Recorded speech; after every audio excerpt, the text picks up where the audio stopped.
तू तू स्वस्थ है, पूर्ण विकसित है।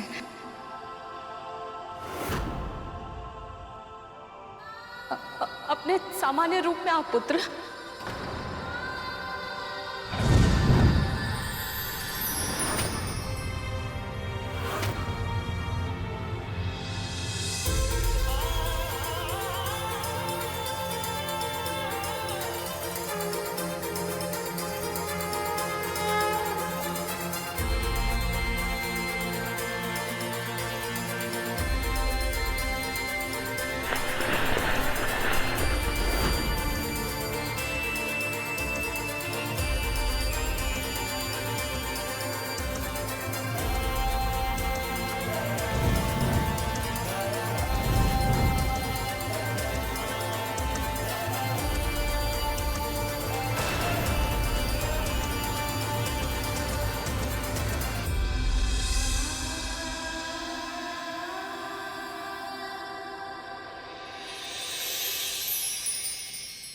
प्रणाम माँ।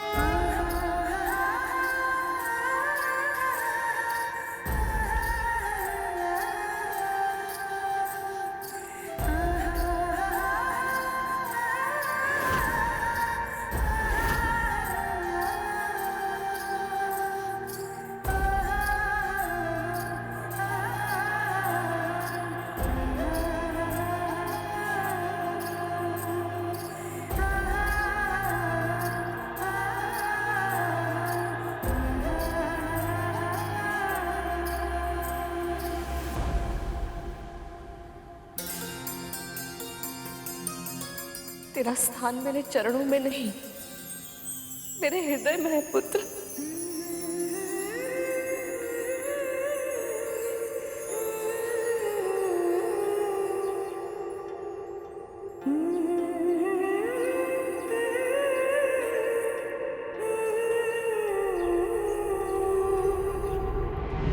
देवी कद्रू ने सहस्त्र पुत्रों की इच्छा व्यक्त की है, किंतु आप केवल एक ही पुत्र चाहती हैं। मेरे पुत्र को एक और साथी दे दीजिए स्वामी। तथास्तु। स्वयं नीलकंठ भगवान शिव जी ने एक यज्ञ के फलस्वरूप मुझे ये माला दी थी। इसे जो धारण करेगा उसे ऐसी प्रतापी संतान प्राप्त होगी जिसके नाम और यश की कीर्ति समस्त ब्रह्मांड में फैलेगी। भगवान विष्णु के प्रताप से होने वाली आपकी संतान का वर्चस्व संपूर्ण आकाश में स्थापित होगा। महाबुद्धिमान, महाबलवान, आकाश का इंद्र कहलाएगा वो, आकाश का इंद्र कहलाएगा वो। 500 साल बाद जन्म लेने वाला आपका ये पुत्र आपको इस दास्ता से मुक्त करवाने के लिए आकाश पाताल लेकर देगा माँ।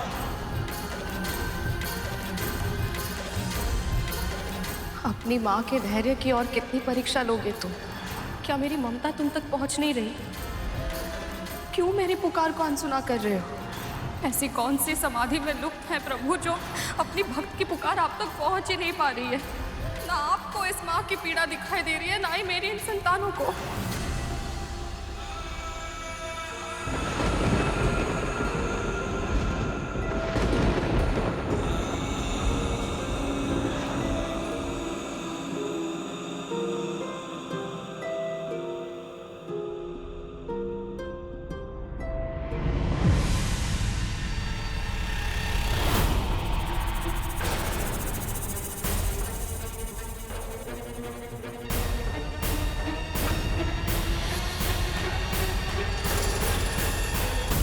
क्या हुआ माँ?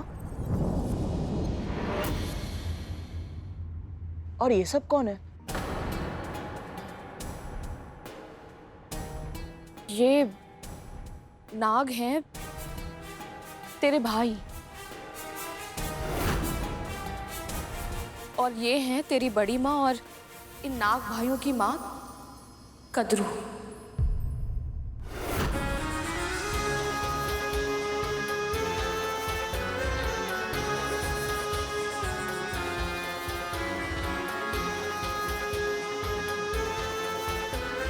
प्रणाम बड़ी माँ। मेरी भूल के लिए मुझे क्षमा कर दीजिए।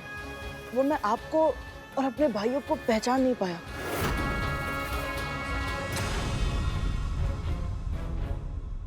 वो तो अच्छा हुआ कि माँ समय से आ गई। पल दो पल की देरी हो जाती तो आप में से कोई मेरा प्रथम बन जाता।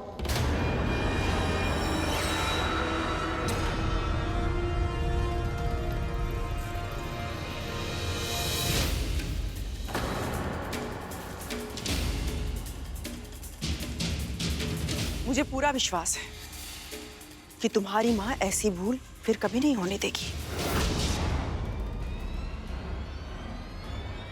है ना विंता?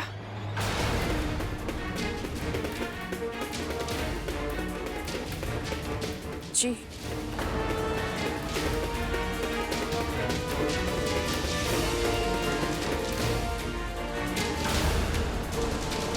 माँ आपको चिंतित लग रही है, क्या कारण है? तू कभी अपने होने वाले पुत्र को ये नहीं बताएगी कि तू मेरी दासी क्यों बनी और कैसे बनी।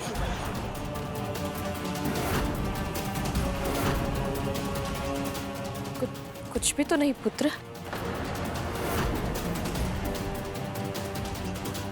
तू चल मेरे साथ चल, पहले नारायण का आशीर्वाद ले ले। चल आजा।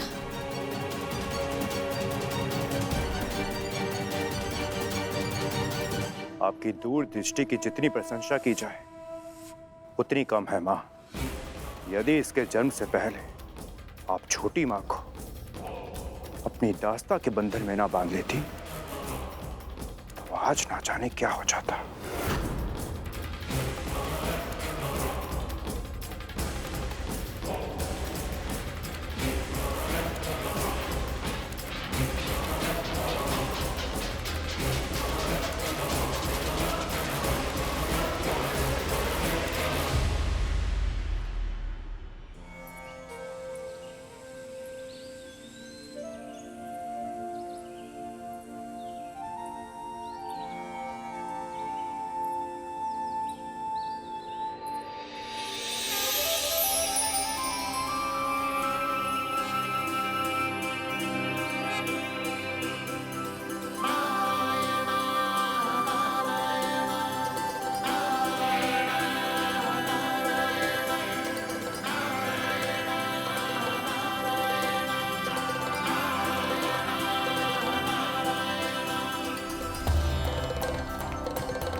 हे परम प्रभु श्री विष्णु, मुझे इस पुत्र के रूप में स्वयं अपना आशीर्वाद दिया है आपने।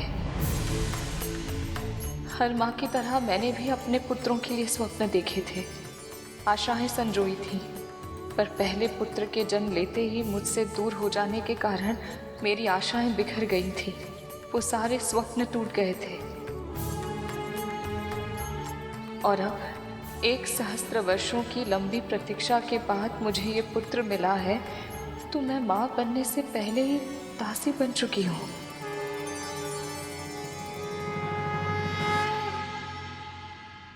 मुझे पता था प्रभु, जो मेरे भाग्य में है एक ना एक दिन मुझे भोगना ही होगा। बस ये नहीं पता था कि ऐसे इतना बड़ा आघात अपनी ही बहन के हाथों सहना पड़ेगा। पर अब अपने मन को शांत और मस्तिष्क को स्थिर रखने के लिए मुझे आपके मार्गदर्शन की आवश्यकता है प्रभु। मैं अपने दोषों से पहले पुत्र की रक्षा नहीं कर पाई, इसलिए अब मैं यही चाहती हूँ कि मेरे इस पुत्र पर मेरी तो क्या, संसार की किसी भी दोष की छाया न पड़े।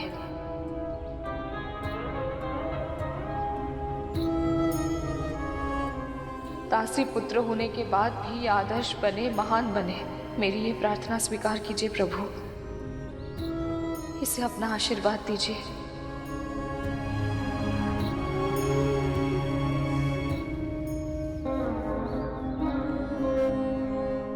मैं नहीं जानता, पर अनुभव कर सकता हूं कि माँ को मेरे जन्म लेने की प्रसन्नता तो अवश्य है, पर कहीं ना कहीं इनका मन उदास भी है। मुस्कुराहट में अजीब सी झिझक है। माथे पर चिंता की रेखाएं हैं। हे प्रभु, मुझे इतनी भक्ति, बुद्धि और शक्ति दीजिए कि मैं अपनी माँ की हर उदासी, हर चिंता, हर दुख को दूर कर सकूं।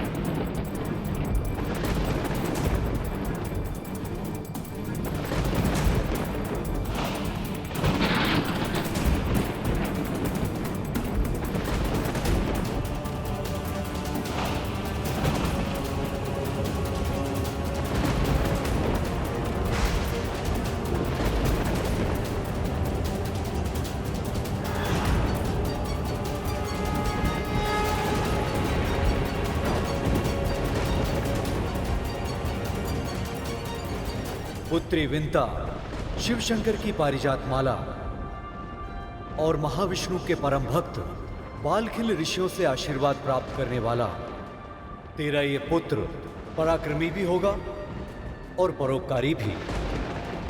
ना तो ये किसी के साथ दुष्ट व्यवहार करेगा और ना ही किसी के साथ दुष्टता होने देगा। ऐसे अनेक असाधारण कार्य करेगा ये, जिनके कारण आने वाले युगों में समस्त संसार इसे धर्म योद्धा गरुड़ के नाम से जानेगा।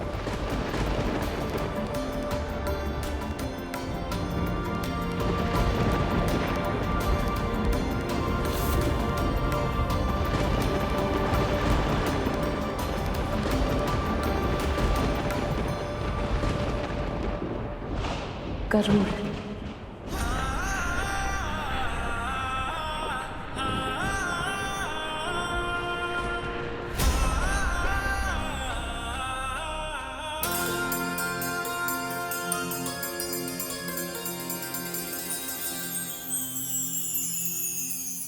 मेरा पुत्र गरुड़।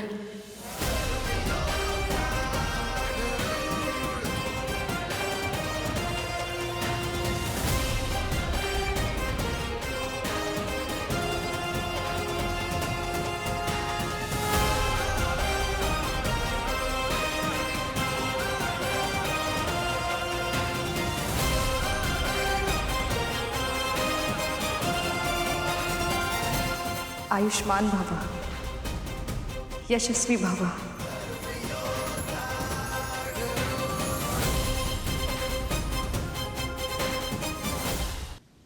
जो संसार में सबसे अधिक स्नेह विंता से करती थी, उसी बड़ी बहन के द्वारा छल से दासी बनाए जाने के दुख से विंता हमेशा के लिए टूट चुकी थी। पता है गरुड़, तुम्हारी माँ बहुत विद्वान, बहुत बुद्धिमान हुआ करती थी। कोई कल्पना भी नहीं कर सकता था कि जिसके चेहरे पर आत्मविश्वास का ऐसा तेज दमकता हो, वही विंता भय की छाया में सदा सदा के लिए दासी बनकर रह जाएगी। और उनके साथ हुई घटना के कारण तो वो पहले ही टूट चुकी थी, और कद्रू के निर्मम वार ने उसके कोमल से हृदय को चकनाचूर कर दिया था। तुम्हारी सुरक्षा करना जीवन का उद्देश्य बन गया था। अपने लक्ष्य को साधने के लिए कद्रू उसके भाई का उपयोग कर रही थी। तरह तरह की शारीरिक मानसिक दबाव डाले ताकि उसका आत्मविश्वास और उसका मनोबल पूरी तरह से टूट जाए। और यही हुआ। धीरे धीरे विंता स्वयं को भूलने लगी थी। बस उसे याद था तो सिर्फ अपने वचन का मान। तुम्हारी माँ के लिए उसका वचन ही परम सत्य है और सत्य ही धर्म है। तुम्हारी माँ वायु के बिना जीवित रह सकती है, पर धर्म के बिना नहीं। इसलिए तो तुम्हारे इतने शक्तिशाली होने के बाद भी उसने अपना वचन निभाया और भविष्य में भी निभाएगी, फिर चाहे वो कद्रू उसके प्राण क्यों ना ले ले। सत्य कह रही हैं आप। माँ के इन्हीं व्यवहारों के कारण मेरे मन में इतने सारे प्रश्न उत्पन्न हुए ये दोनों बहन होकर एक महारानी और एक दासी क्यों?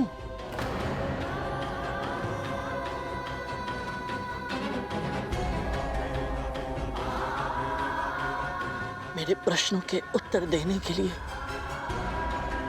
आपका बहुत बहुत धन्यवाद दीदी माँ। पर अब भी एक महत्वपूर्ण प्रश्न मेरे हृदय में सुलग रहा है कि मैं अपनी माँ के कष्ट मिटाने के लिए क्या करूं? कैसे दिलाऊं उन्हें इस दास्ता से मुक्ति? गरुड़, कुछ प्रश्नों के उत्तर हमें स्वयं ही ढूंढने पड़ते हैं। मुझे जो कुछ पता था मैंने तुम्हें सब बता दिया। अब मुझे अपने पुत्रों के पास जाना होगा। वो घायल है, उन्हें मेरी आवश्यकता है। मुझे जाने दो। अवश्य जाने दूंगा दीदी माँ, परंतु एक वचन लेने के बाद।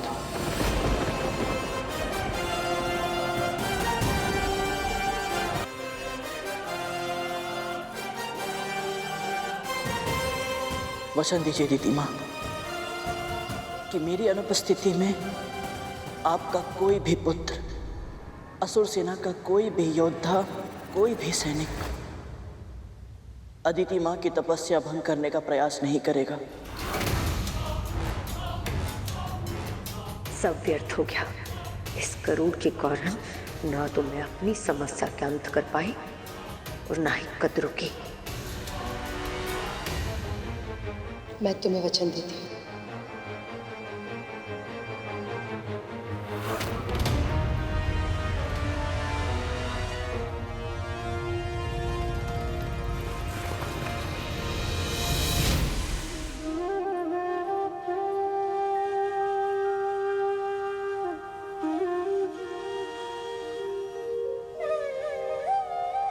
माँ सही कहती है, परम पिता श्री विष्णु रहस्यमयी है और कृपा अवश्य करते हैं।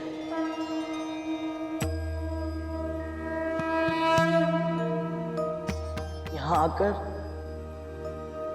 ना केवल मुझे आपके दर्शन हुए अदिति माँ,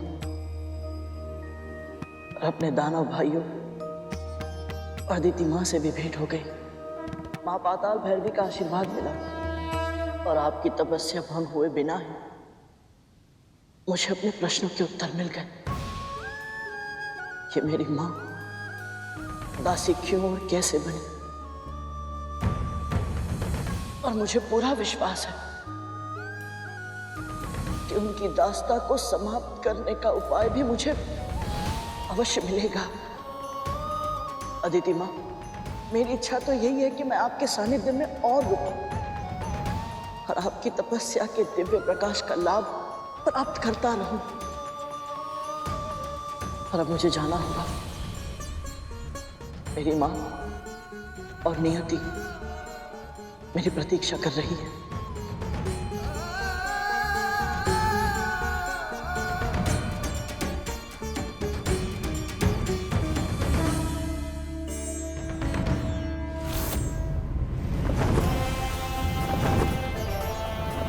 माँ को बिना बताए चला आया था। मेरी चिंता में कितनी व्याकुल होंगी वो और कितनी क्रोधित भी होंगी मुझसे। कैसे करूंगा उनका सामना?